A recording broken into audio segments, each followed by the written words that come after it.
In Lesson 52, Paul's assignment was to create an oscillating neopixel display reminiscent of the display on the front of the Knight Rider's car kit.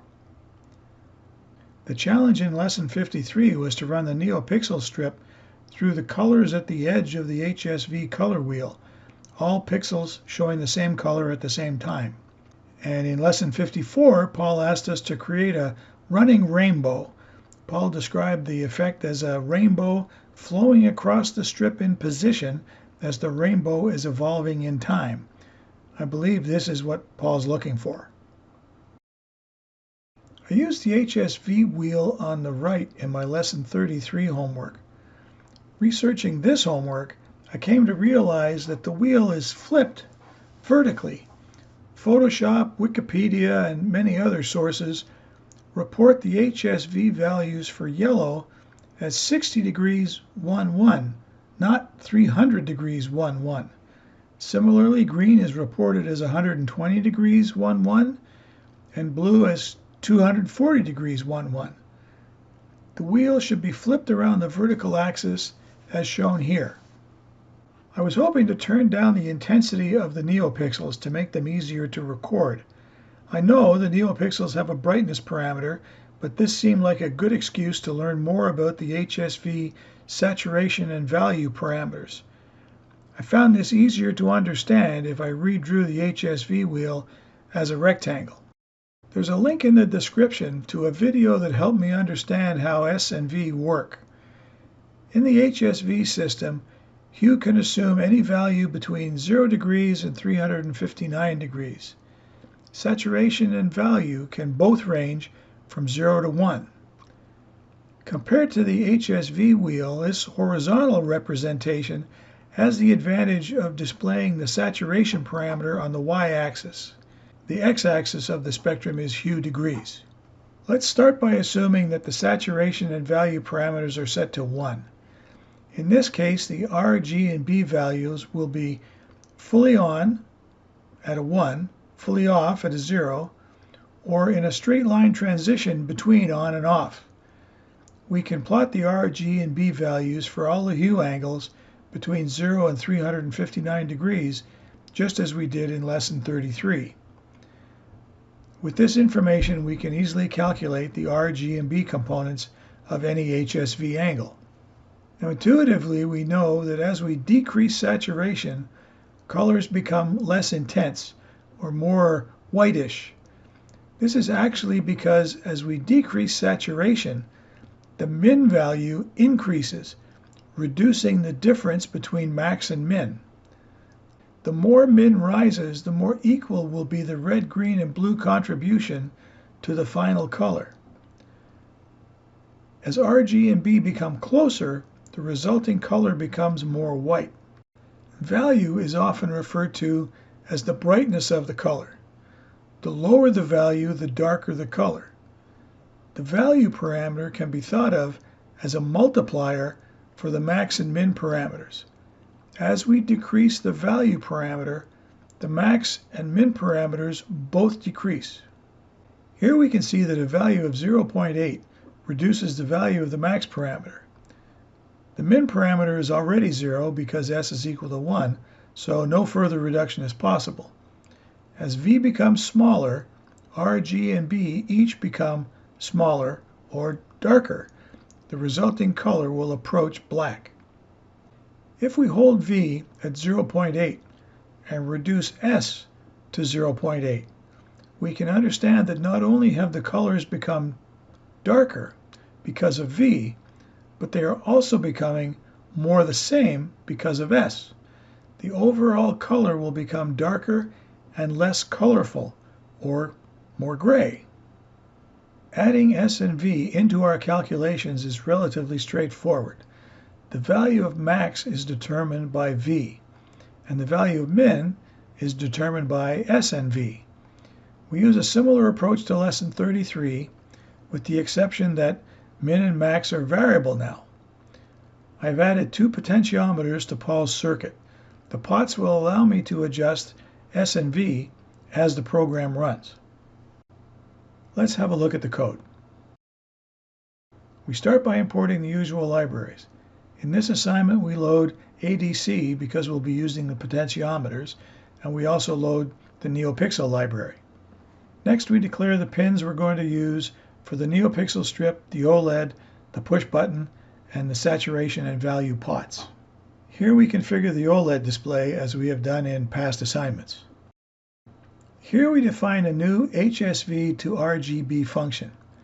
It's similar to the version we used in lesson 33, with the exception that max RGB and min RGB are now dependent on S and V, as discussed earlier. We start by calculating max RGB and min RGB for the current S and V. Then we calculate the slope of the rising and falling segments of the RGB curves, MR and MF. That's all we need to calculate the R, G, and B values in whichever of the 6 sections of the HSV diagram we happen to be operating. This video covers lessons 52, 53, and 54. Pressing the push button cycles the logic through each lesson. This function is the interrupt service routine for the push button. The values returned by the saturation and value pots have to be scaled to the range of 0 to 1.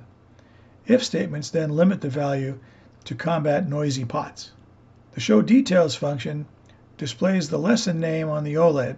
It also displays S and V values for lessons 53 and 54. Here's where we define the push button and the interrupt request. Here we create the saturation pot and value pot ADC objects. Here we specify the length of the neopixel strip and create the neopixel object. The values returned from the pots need to be scaled. These scaling parameters are determined in this section. And here's where we define a colors array that will be used in lesson 52. Here we declare our last few variables. B color is an index for the colors array, which will choose the background color in lesson 52, and F color is an index for the colors array, which will choose the foreground color. After displaying the program title on the OLED, we enter the while true loop. The lesson variable controls which logic runs.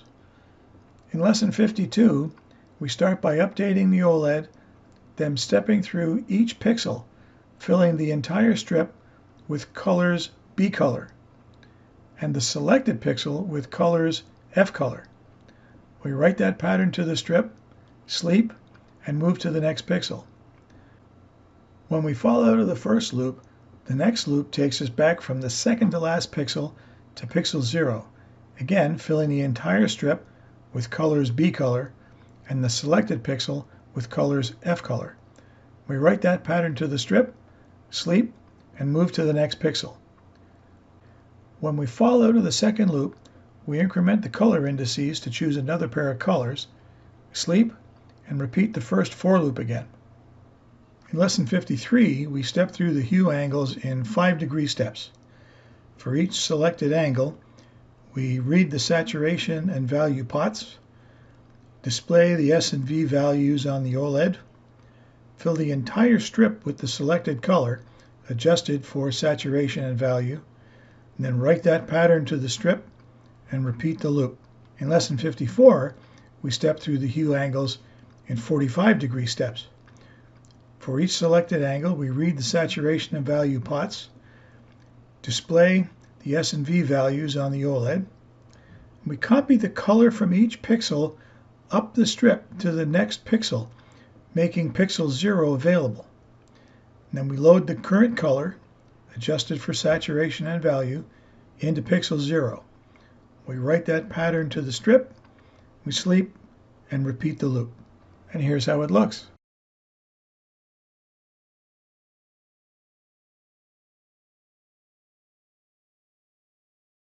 Here we adjust S with V held equal to 1.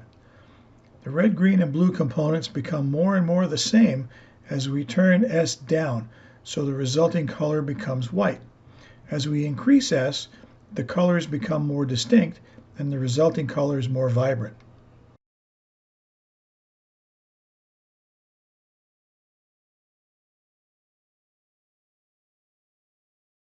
Here we adjust V with S set to 1. As we turn V down, the red, green, and blue components become darker and darker until the strip goes completely out. The brightness returns as we increase V.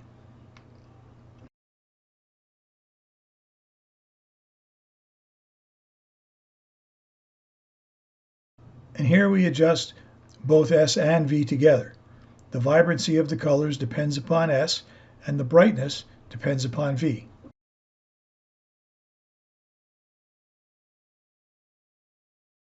Well, that's it for this assignment. Any and all comments are welcome.